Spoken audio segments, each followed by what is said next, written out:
get ready with me while you get to know me, because I think it's very important to have that personal connection. So let's start.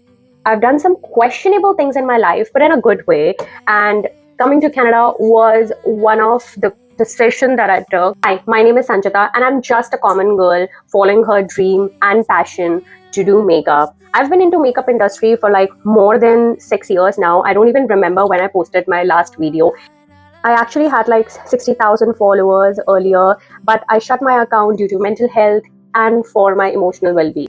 And by emotional well-being, I mean there are some things that are non-negotiable for me. I really prioritize how I feel, and that time I was not in a good headspace. There were a lot of things going on, to be honest. You're fresh out of the oven, you're just in between your 20s, and you think you've figured out life, but trust me, you haven't. I took my 20s very seriously, and I did change a lot of careers. I worked in call centers, I worked in companies, but I end up doing makeup every single time, and that's when I realized that makeup is my passion. Like, look at me, from one continent to another continent, I'm literally doing makeup again.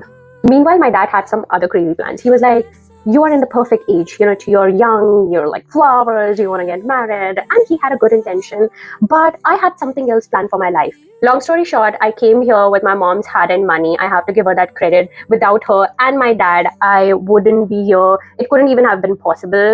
I wanted to know my strengths and weaknesses and to figure out what I am, who I am without my parents. And that's when I decided I have to leave where I am. And after 3 years, I came to this conclusion that there is one thing now I don't want to leave again, and that is makeup. It has given me so much power. I had identity crisis. I always thought I'm not perfect. And it's not just me. It's the people who made me feel that way. Old me, new me, or the future me will never leave me. A lot of people around me always used to tell me, oh, your makeup is so good. Even in person, it looks so natural. It doesn't look cakey at all. But there are people who just hype you and they don't support you. Those are the people you have to stay away from. Growing up feeling insecure about how I look, my pigmentation, my acne marks, I had a lot of acne back then. I think it was not because of how I was feeling about myself, but it was always about how people around me were making me feel. So if you're going through some depression and anxiety, I want you to hold on a little longer. You will learn how to survive in this world. At the same time, they were the people who were telling me the market is too saturated, you shouldn't do it. But I was like, there is saturation for everything. Be a doctor, engineer, architecture, but people still do it, right?